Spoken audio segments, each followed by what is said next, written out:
सो समस्त जान कि पेपर 1 ऑलरेडी कंप्लीट हो जाइए ओपीएससी रो।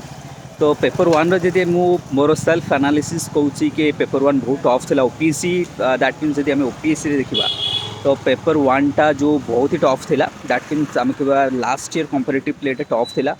तो सेल्फ एनालिसिस जन के पेपर जो फास्ट 15-20 क्वेश्चंस बहुत फैक्चुअल थिला एंड द नंबर जो पुट करा देछि जो डेटा एंड द फैक्ट्स दिखाई से बहुत फैक्चुअल्स थिला। तेणुक जदि आम आखि कर रखा आदि टोटाल पोस्ट को देखा सो कट अफ बुड़ी भी जदि आम कह कि 60 अराउंड जो मन को रोचे 60 अराउंड 55-60 अराउंड जो मन को रोचे they will clear the cut of. तो 55 रु 60 जदि जड़े रखिपे 60 भितर आराम से हो 55 रु 60 जदि कहीं भी रखुचे that would be enough to clear the cut of.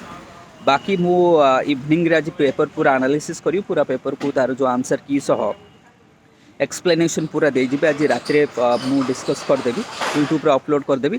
तो आज ऑफ नाउ एतिकी रहिबो then wait for the tonight I will discuss the whole paper with you. Thank you with this.